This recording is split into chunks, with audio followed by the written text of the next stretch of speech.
c'est Audrey pour les ateliers à la maison. J'espère que vous allez bien. Aujourd'hui, nous allons faire de l'art aborigène. C'est parti.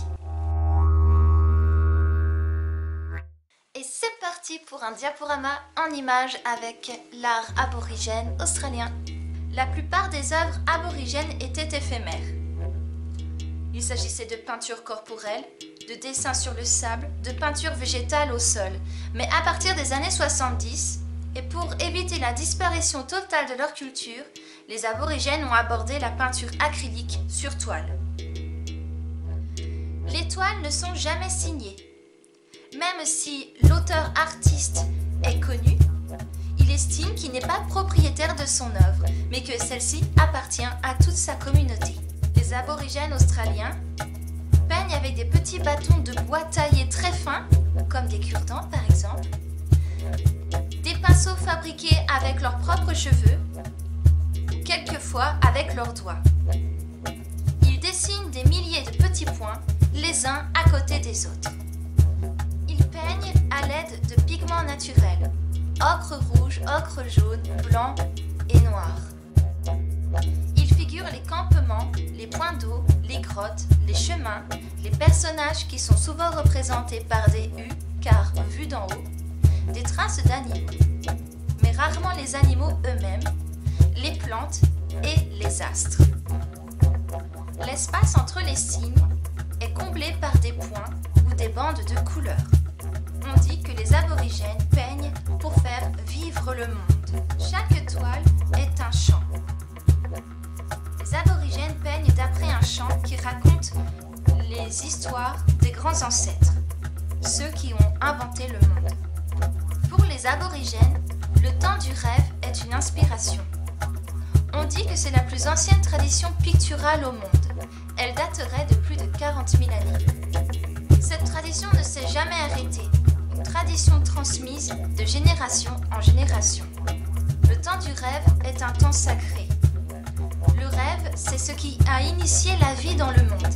C'est une sorte d'espace-temps parallèle à notre temps réel, dans lequel l'artiste aborigène se plonge lorsqu'il peint.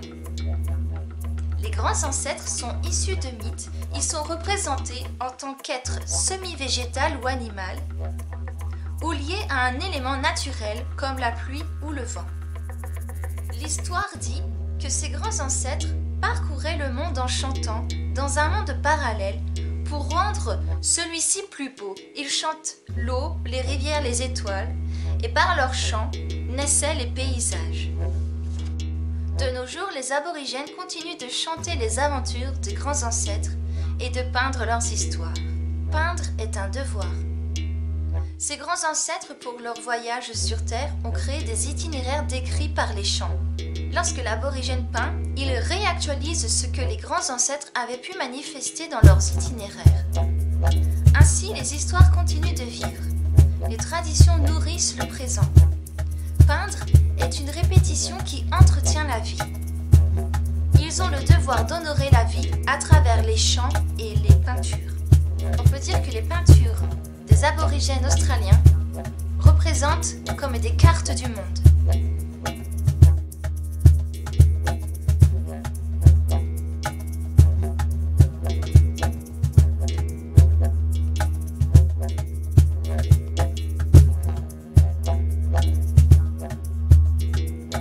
Je vous conseille de ne pas aller vers de très grands formats pour commencer et d'aller vers des formes simples. Prenez par exemple une forme de tortue ou une forme d'oiseau, tout simplement le contour.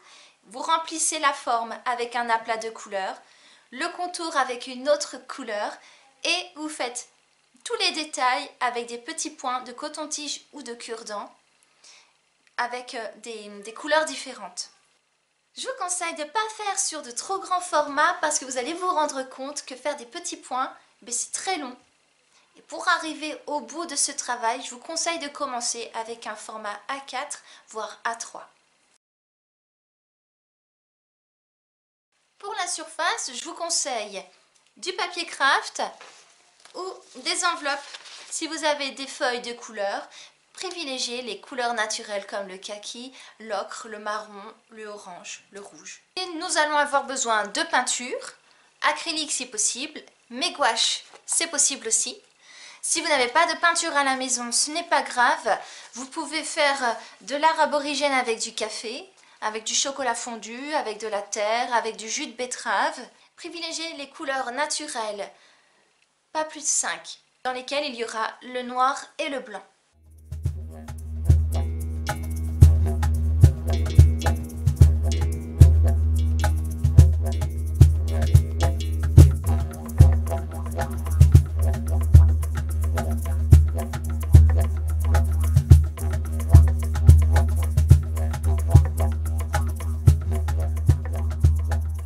C'était Audrey pour les ateliers à la maison. Maintenant, on voit ça en images.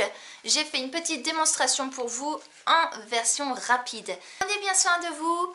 Je vous embrasse et je vous dis à la semaine prochaine. Et merci Matoy pour la musique. Ciao!